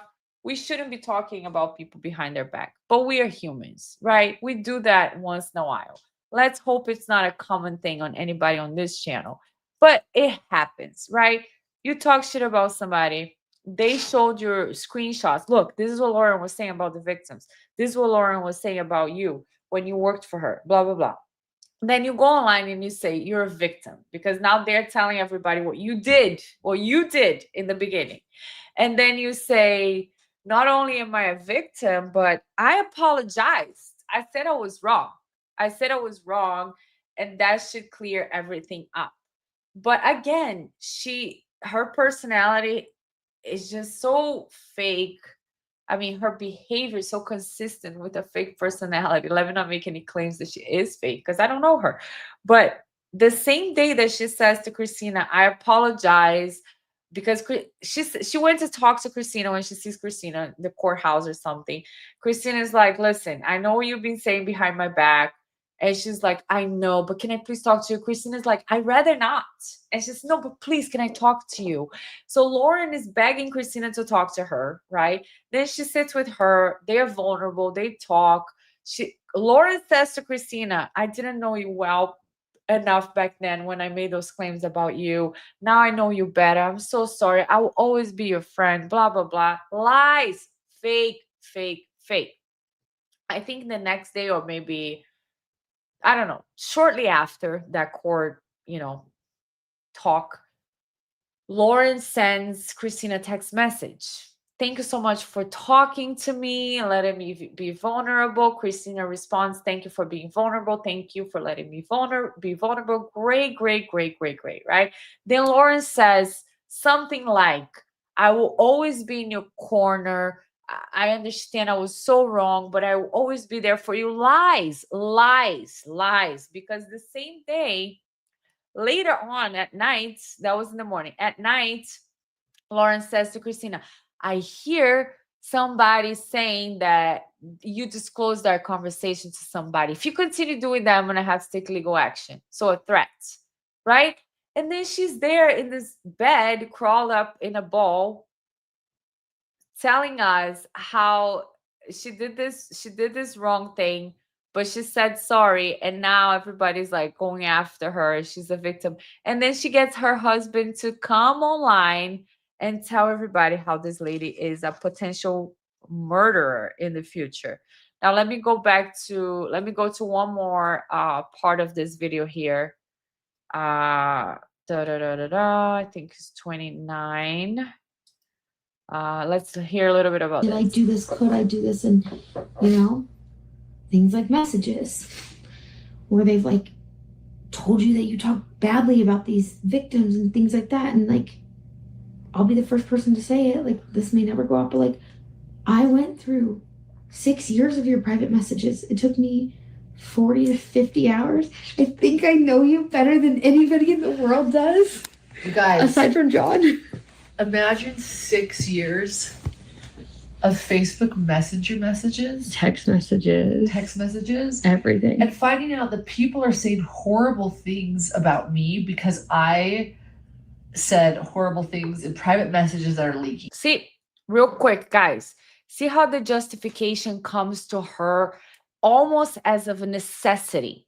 She's saying very slowly, look at the cadence, how people are saying horrible things about me because I said horrible things about people. But, and then she justifies real quick. I forget what she says. She just said it. She's like, but in private messages. But in private messages. Doesn't matter, lady. You can't just use private messages as an excuse to be fake. You're fake. Fine. People are fake sometimes. You know what I mean? She's fake, but she cannot handle that. She cannot not be fake. She cannot be genuine and authentic and honest. But she wants to claim she's genuine, authentic, and honest, right? But she isn't because her actions do not back that up. And then she justifies how I said horrible things about people, but that was in private. So if it was in private, it doesn't count. It doesn't count. Let's go again. And she's playing that on her video thinking that's good. Let me see if it was this. Yeah. Facebook Messenger messages, text messages, everything. And finding out that people are saying horrible things about me because I said horrible things in private messages that are leaking. And I'm like, what the fuck? And like, I want to be the first to be honest. Like 6 years of messages. I hope all of you would be afraid. I hope you'd be afraid too. And so I'm not afraid. Honestly, probably have things that I regret. But if you go through 6 years of my text messages, I mean, you're going to see, yeah, I probably had an argument here and there, but I'm not going to be afraid. I mean, I try to be pretty genuine. Like, I try to be the person that I say I am. Wow. Wow. You know, I don't know if that's like a huge thing, if she would hear that, but I just try to be, you know. Now, I want to show you guys a little bit about what Lauren thinks of herself. What she thinks of herself. So let me see if I can get this timestamp here correctly. It's just very incredible to me that she's doing this with her husband and she sees no problem at all in what they're doing to Christina, because she's mad that people are finding out who she really is. It's like not even unfair. It's the truth. Let's see now. Be very honest. Oh, she's very honest. Oh, the show is going to be honest. Okay. So, and then after that, we'll go through everything else. So let's watch this. Whether or not this goes through, I don't know. I think that's where I think I'm willing to start talking. Because I always just want to do things right. I always just want to do things right. This is going to be a very honest show. One more thing. You know, when they go low, you go high, and just do things right and rely on maybe responsible people to help. Okay. So she wants to do things right. She's honest. This is going to be an honest show, and I just want to do things right. Okay. Let me see if I can find another one. Okay, this is, let me see, 35.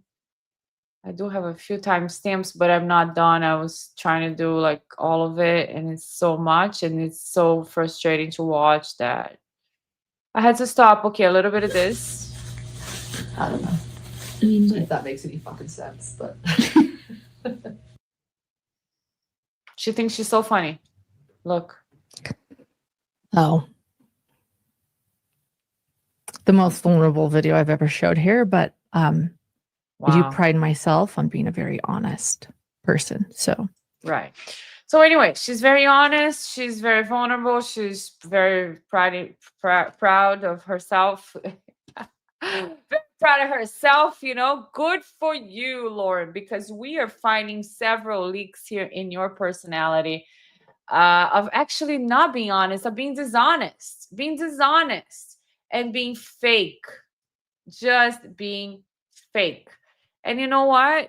Just say, listen, I was fake. I want to show you guys this thing. Hold on. Hold on. I showed you guys this on the first video, but I think it's very important because it's the first threat that happens. And the first threat that happens was Lauren herself. Like, she's the one that threatened the other person. And I think it's important to show because they're making a very big claim. Her husband is making a very big claim. And I think it's dangerous.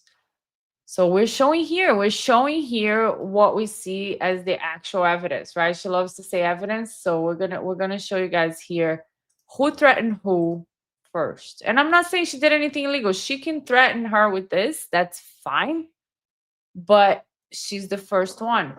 So anyways, let's see how honest she is, right? Because she's saying, the other lady's saying she's fake, pretty much. She's very sore at that. But let's read this text messages here. No, not this one. I want to do this one. Okay.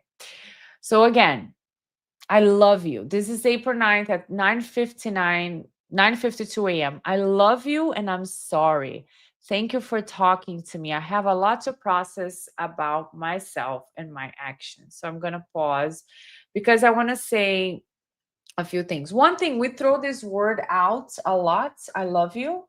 We throw it out like it's hello, you know? Hello. I love you. I love you. I love you guys. Oh, my light was off.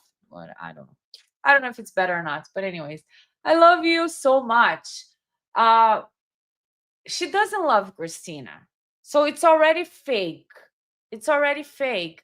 I don't know if it's out of habit because we throw this word out a lot, but you know, you don't love the girl. You were just talking a bunch of shit about her. You got caught.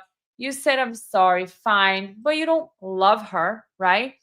Then Christina says that Christina's in black. Thanks for letting me be vulnerable and being vulnerable yourself. Very nice. Then look at how much doubles down. Lauren has to say all these other things. Everything I love about you is real and sincere. Is it really? Your husband is really calling her a criminal. Everything I judged you for before I gave you a chance, I was wrong. Everything. Lauren say I was wrong. Unfortunately, you can't erase words and they hurt. Sure, I'll forever regret the things I said and thought. No, you won't, because a few months later, you're doing all this shit. Sorry for cursing. But the truth is, I defend you to the moon and back forever. Shortly lived. She's not defending you now. Very, very fake, right? She has a habit of using words very loosely. I love you. I'll defend you forever. And it's not the reality, because right now you're completely against this lady. So be careful. If you don't want to be labeled fake, don't be fake. Just be like, you're not my friend. You're an acquaintance. I'm sorry I said things about you. I didn't know you well enough. That's it. Leave it at that. I love you. I will defend you forever. A little too much. But I realize it will take a long time to earn your trust if I ever earn it again. And if I don't, I understand. I was so wrong. But know that no matter where our paths in life lead, I'll forever defend you. Second time she says that. And I'll call you a dear friend with the biggest heart I know. I do anything for you if you ever need it. This is so classic. Classic love bombing. This is a tactic that narcissists use, to gain admiration, to gain appreciation, not because they mean it, not because she loves her, but because she wants her to stop telling everybody how she found out that she was talking shit about her. It's fine. Just be honest. Don't say you're honest. Be honest. Now, this is April 9th in the morning. Guys, same day, April 9th, 8:50 p.m. Okay? This is Laura. Hey, I would appreciate you not talk about our private conversation, which you described as vulnerable with other people. I have done this for you. Yet I am already getting calls about things that I said to you in confidence, and I feel threatened. Whoa, I feel threatened. She feels threatened now. She feels threatened because maybe Christina went home and told somebody, oh yeah, Lauren apologized to me. Yeah, after all this shit she talked about me, she apologized. But now Lauren knows. Maybe Christina said it. I don't know if Christina said it to somebody or not. But now she feels threatened about that. And let's see where her love and defend you forever goes. Do not. Now that's an order. Do not screenshot or share private conversations that are meant to be private. Do not share things I've said to you in private. How many times did she say private? She says private on top, confidence, same thing. Then she says private 3 times, private 4, private 5. 6 times, because they're considered private, and reiterate this is becoming a threatening matter and I'll have to take legal action if it continues. Now that's a threat, right? She says, I feel threatened. This is becoming threatening and I will take legal action if it continues. Classic threat. And then Christina says, whatever. Laura, I can confidently say what you're claiming is false. I haven't talked to anyone. And if she did, she has every right to talk, right? Laura is not the boss of Christina. And for your other requests, I think you already know I'm not the one you need to worry about when it comes to sharing private conversations. I'll be honest, receiving a message like this, especially accusations and threats, really puts the salt in the wounds. Okay. So you guys see what I'm talking about, who we're dealing with here, right? She's the one on camera saying, yes, they're sharing horrible things about me because I said horrible things. But they were in private. So why are they sharing? I'm honest. I'm kind. I'm genuine. I want people to see me that way, even though I don't act that way in real life. So now let's go back to the doctor ruining somebody's life. It's important because there's a lot of evidence suggesting, I'm going to read a line in here that I think is really critical. Thanks. In short, most violence is the exercise of moral rights and obligations, right? Whoa, throw the book at us. Throw the book at us. The reason this is important is because virtuous violence theory completely applies to your situation in the sense that the people engaging in the smear campaign feel morally justified. They feel like their moral rights were violated and they want retribution. One of them reposted. Wait. Before you say anything, how do you know how they feel? Are you treating Christina? Like, are you treating the people that are exposing how fake your wife is? Or are you just saying things? Like, you're just saying this is how they feel because you have a book. I'm confused. Okay, let's see what somebody posted, Lauren.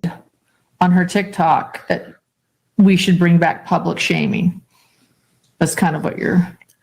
Exactly. Which is the Salem witch trials too. Welcome to the membership community, aka Cat Lady. Clearly. But the larger point here is that there's research supporting this, and that if you engage in kind of this extreme moral crusade against someone, the natural and logical conclusion to that is harm or death.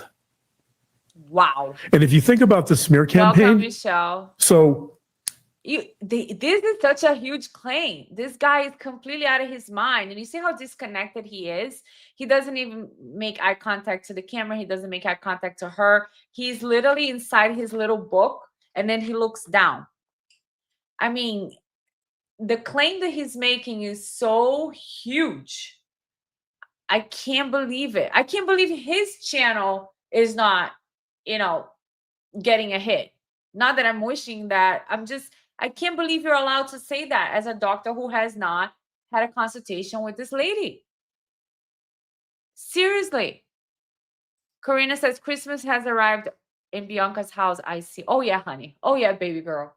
Baby girl, my Christmas tree is up, as you know.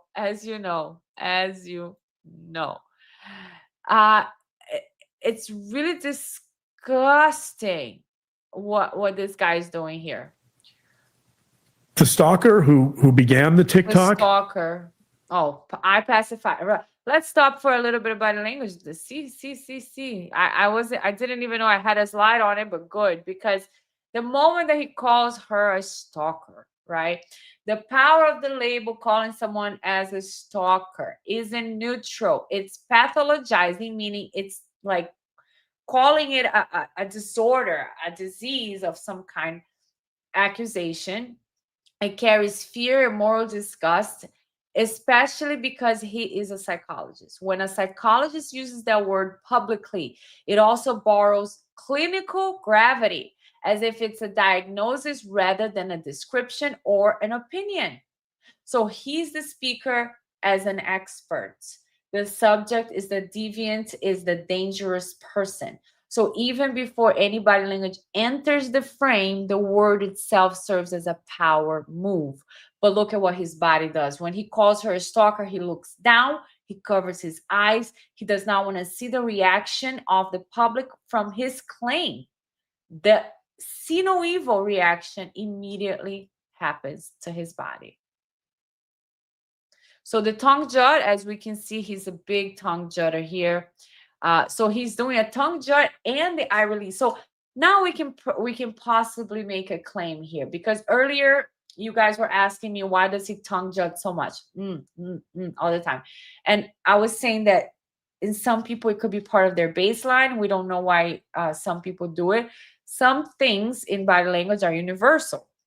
Tongue jut is one of them. Is right after a statement is said, I got caught, or I got away with something. Like, I got away saying something that isn't true. I got away with something. So he's saying the stalker, that's what his body does. He gazes down, sees no evil, blocks, and then his body is like, I got caught, or I said something I shouldn't have said. So that's his body saying to us, what he really thinks.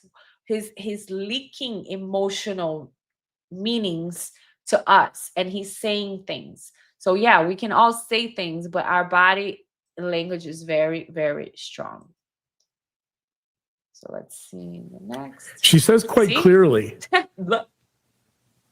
He almost licked his forehead. That her goal is guys. to burn the kingdom down, right? It's clear that her goal is not only harm, reputational harm, emotional harm, psychological harm, but the harm that she really. So those things are things he added, right? The emotional harm, physical harm, psychological harm. These are things he added. She did say something about burning their kingdom down, but it's a figure of speech, right? It's a figure of speech.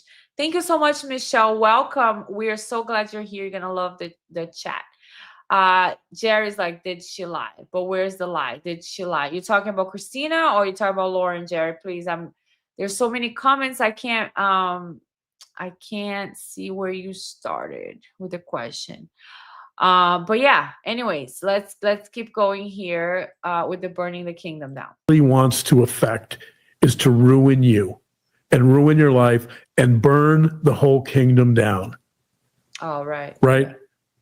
Yeah, because think about it, guys. We just stopped their video to show the real colors of Lauren, right? You guys saw here in her own words, her saying, I said horrible things about people.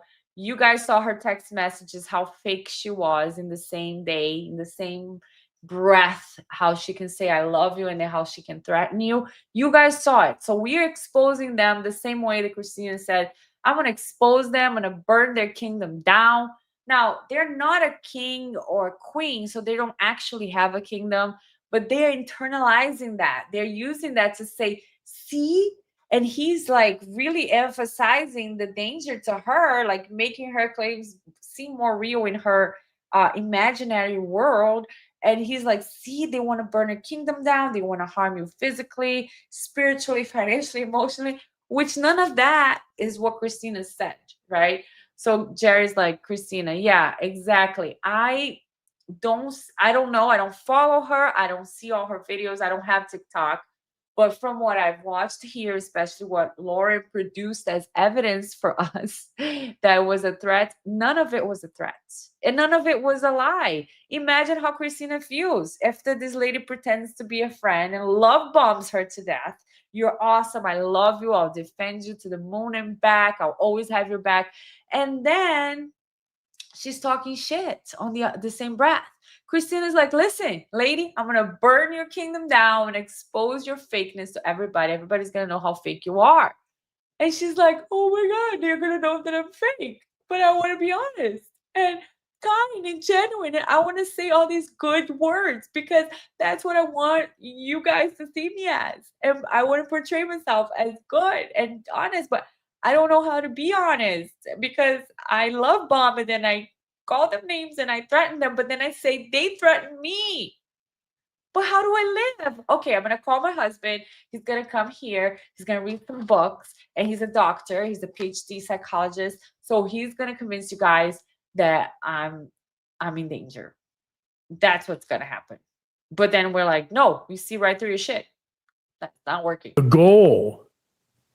So what that's implying is that she won't stop until that. What that's implying is that you are adding a lot of meaning to nothing. And you shouldn't be doing that. That harm is executed and incomplete. So if she burns the kingdom down, then she feels morally vindicated. Or if there's a death. If someone harms themselves or someone harms you, then the game's over. She's morally vindicated.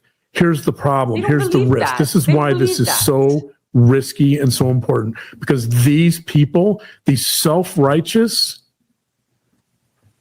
morally superior people, they want moral vindication, and they're not going to stop until they get moral vindication. And the way they get moral vindication, the way this game ends, is either you're dead or you're completely ruined. Wow. Wow. These people, guys. These people here. The morally superior people. These people. Wow. Wow. Unbelievable. The level of, I don't have the word. Guys, help me out. What do I want to say? Like distance from reality that he's under. Delusion? Delusion. Delusion is a great word for this. The level of delusion. I mean, and look at the body language. No synchrony. He is in high energy. He's showing how dangerous this is. She's frozen.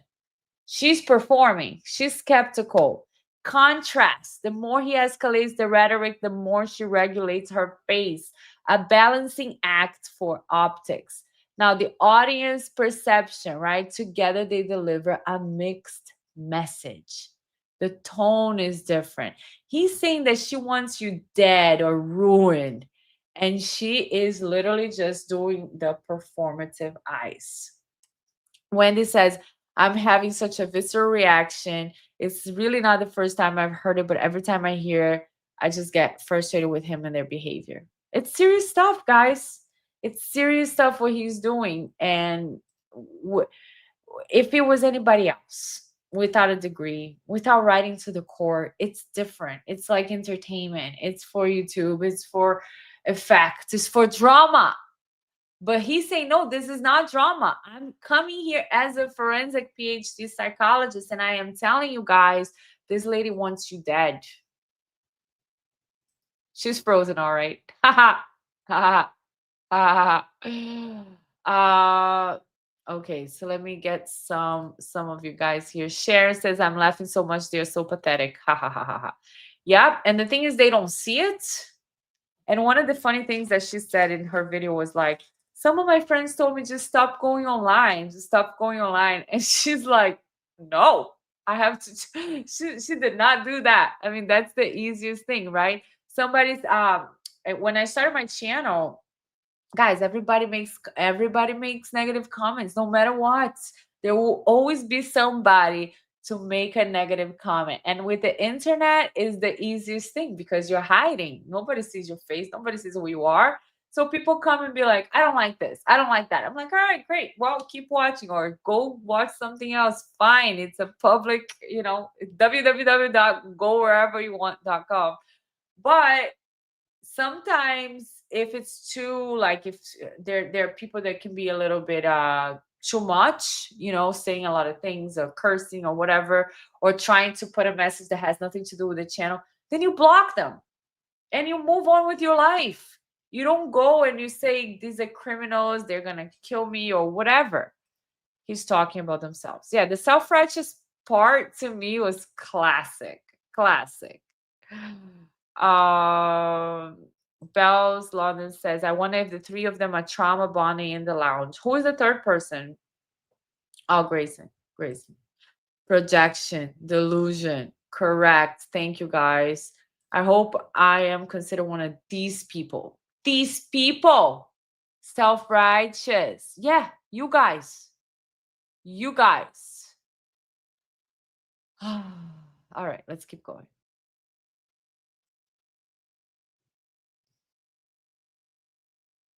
That's it. And that, by the way, is malicious intent. Wow. So now again, he's adding the malicious intent. Which is a legal term. One of the things about stalking, and we're going to talk about the definition of stalking in a little bit. Oh, wow. Can't wait, sir. There has to be malicious intent. There has to be some intent to cause harm. You have it in spades here. When someone says that they want to burn your kingdom down, when they want to expose you, when they want to harm you. She didn't say she wants to harm her. She wants to burn her kingdom down, yes. They feel... Don't know how she feels. Justified in doing it. You don't know how she feels. They feel, as virtuous violence theory would predict. Go back to your little book, sir, because you don't have an original thought. Why are you staring at us? Oh, okay, now it's a pause. That's why. I'm like, what the hell? Stop staring at us. Stop staring at us. So yeah, guys, that's a little bit of what I wanted to show you today of the dynamic between the couple. I'm going to go to the comments and read some of your comments because I love that you guys are participating and invested in this. But isn't it interesting? Come on. When I watched, when did I start this show, this channel? Well, I started with the meditations, but the body language portion of it, I started with somebody called Jennifer McCabe. When I watched her, I was like, I have so many comments. I have so much to say, to show her reactions. And Jennifer McCabe is like fantastic body language. So I have nothing personal against some of these people, but it's when I see a person display body language and facial expressions that are so strong and leak so much that I want to show it to you guys because I find it interesting. I'm fascinated by this stuff.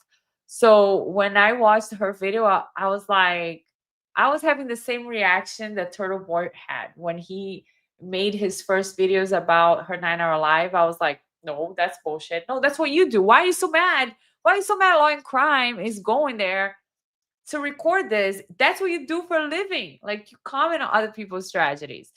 And it just escalated so much. So I found this video of the two of them even more interesting than her video by herself because of the dynamics, the control, the lack of assertiveness that he has, even though he's trying to display this authority figure, but he has to hide. He has to hide, right? It's not original. It's a performance. It's nothing really real happening there. I actually had ChatGPT create a picture of a couple that would actually be united with fear doing a video like this, and this is what they would look like. But you see, like, everything's down. They're in touch with their hearts, with their emotions. It's not these guys. Someone says It's not these guys. These guys are like doing this to perform, honestly. Kelly Cal says, ha ha ha, amazing. Jared says, I did Botox and fillers one time in my life. I'm 10 years older than her. She definitely does not look younger than me. My skin is still good and not stretched. I hate the look of a face getting huge. Kylie says, I personally think she's obsessed with Christina, but the fact that Christina started the page allowed Lauren to use her as a common enemy to distract from the real problems. She does look like obsessed with Christina. She really does. She knows everything she posts. She posted this. She said this. She posted a song. Okay, lady, maybe the song's not about you. Maybe she's going through a breakup or something. Leave the girl alone. Stop following her. Stop following her. Is she 100% did out of jealousy without question? I agree wholeheartedly. Michelle says, pretend judge. Hive mind concussion. Welcome here. A doctor who has zero discernment. I love that. Of his own bias. Embarrassing and frightening indeed. Because these type of people have the power, the influence to put other people in prison. His expert opinion has weight in a court to be evidence. And that is frightening. Frightening. Lucy Morningstar says, rules for thee, but not for me. Typical. Kylie Cosmos, all you have to do is go watch the first 10 seconds of it, what she's wearing, how she's sitting like cool girl with her leg up in the driver's seat. It's weird. Oh, emulating Christina. Okay. Linda says, I hope Christina sues them for defamation. They've called her a stalker hundreds and hundreds of times. My stalker. And have had another channel with hundreds of thousands of subs call her a stalker. Yes, that's true. That's true. Someone said she looks good for the late 40s. She's 43. Who's 43? Lauren's 43? Oh, I'm 41. Whoa. Why did I say that? Nobody needs to know. Nobody asked me. Bell's London. But I will tell you guys, StreamYard has a button that you can click that says improve my appearance. So don't you guys think that, this is all the perfect skin that you see, because You want to see the truth? Let me see if I can. I'm going to do quick because I don't want to look like that, if I can help it. Why are you blinking? My light is blinking. Okay, so you want to see the truth? Where's the visual effects? Ah! See? Ah! Oh my God! Got acne, sweat. Oh, okay, enhance my skin appearance. Ah! Wow, magic. Don't tell nobody. Shh. Don't tell nobody. I told you guys this. Michelle, usually only older people have a lot of work done. Right. I mean, whatever. Guys, doesn't matter what she does, what she doesn't do for her appearance. If it makes her feel good, if it makes her feel happy, she can pay for it. Fine. What matters is the fake behavior, pretending to be good. That's what matters. DB says he uses these keywords of unfavorable description a lot, and he's using all from the textbooks, right? He's taking the textbook words and then he's using for Christina. Laura has so much work done. Okay. All right, you guys are talking about her age here a lot. I see. All his books from Wrong Discipline. Kelly, ha ha ha ha ha. Bianca, you're making me laugh. Good. That's what I want to do sometimes, guys, is make you guys laugh. Projection, the lack of self-awareness is astounding. Very true. Karina says, I remember her covering Lori's trial with Gigi's for law and crime, and now Gigi hasn't got anything nice to say about her or defending her.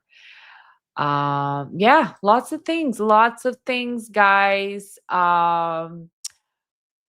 If you hurt the ego of a narcissist, you win the comment of the day, sir, or ma'am. I don't know. You win the comment of the day, because that is exactly what I see when I started time stamping her characteristics in the 9-hour video. I'm still on what, an hour and 8 minutes. It's so long. And I got victimhood, I got ego, I got the grandiosity, the identity that she puts for herself. And that's what it is the ego of the narcissist being hurt. And they cannot handle that. It's the biggest thing for them is their ego. And when you hurt their ego, they will do anything. They will do anything to change that. And that's what we see here. Kylie says, and then she says her name in the middle. Oh, whoops, but please don't go and find her, guys. Right. Well, it's actually good PR for Christina. Honestly, I didn't even know who she was before. Now I do. So good for her. Sounds like she has been snorting cake, in my opinion. Sharon, Lauren, just stop now. Nothing you do, make it better. And I think she did. I'm not sure, but I saw that she posted a video that is a true crime video about a case. So that's good. And go get some help. Both of you and your broken toy husband can get some help, mental help, mental health help. I've had help. I have help. I have no shame in saying I've been through a lot in my life and I need all the help I can get. There's nothing wrong with that. Nobody's perfect. Frightening to think he diagnoses prisoners. Yes, if I was an attorney for someone he put in prison, I would have some words. Definitely get jealousy and obsession. Yes, because I think she's jealous at the reaction Christina has been getting. She's like, no, guys, you're supposed to be with me, not with her. Oh, yes, Calico. I think that's what it is. Yes, it is. Jerry, if my worst problem today is someone saying something mean about me, it's been a great day. Right. Wendy Coco, it's giving me where are the rest of the bodies buried vibes. Totally just my opinion. But 41s are beautiful to me. I love, guys, I've had a great life. Not that I'm dying, but when you're young, you think you're going to be young forever. When you're like 20, you're like, oh, I got this life. Everybody's going to love me forever. I'm 21. Who cares? I know everything, right? Then you go, you're like, oh my God, I'm 30. I'm getting older. Oh my God, I'm getting old. I remember my mom was 30. Like, what the hell? I'm getting old. Then but life is beautiful. I've had so many experiences. I've lived in Brazil. I've lived here. I've been to some places. It's been great so far. I've have a full life. So I'm all for living and enjoying my 40s, God willing, 50s, 60s, whatever God wants for me. And I will do some things if I have to. I'm not going to like have that face, hopefully. I don't want to have this face, you know? But if I have to do a little Botox here or do something to help me go to the gym, eat right, I will, you know? But life is good. We cannot be 20 forever. And 40 is, I have a lot more wisdom at 40. I know things now. Not that I know, I will know more at 45 or 50, but I know a few things now. Okay. Lily says 41, you look great. I'm 46 and Lauren looks 60. I'm sorry, that's my opinion. But if she looks 60, she looks like a 60 that has some work done. Whatever. We're not here to comment on her appearance. The light flash. Yeah, everything is happening here in the studio. He cannot diagnose. Jerry says sunscreen hydration is the key to keeping your skin younger looking. Love it.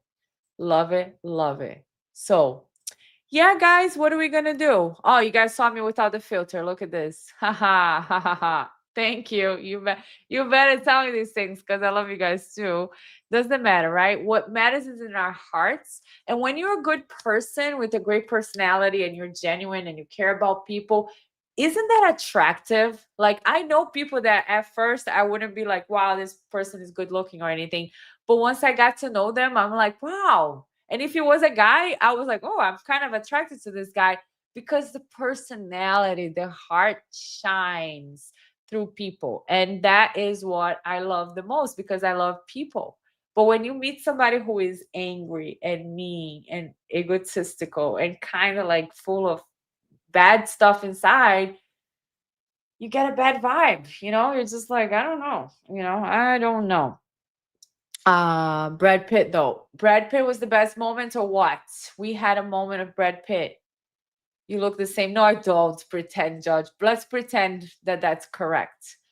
I thought John was out of his league with Lauren, but now I see not. It's like two sickies don't make a welly, is what I've heard. Two sickies don't make a welly. It's a lot.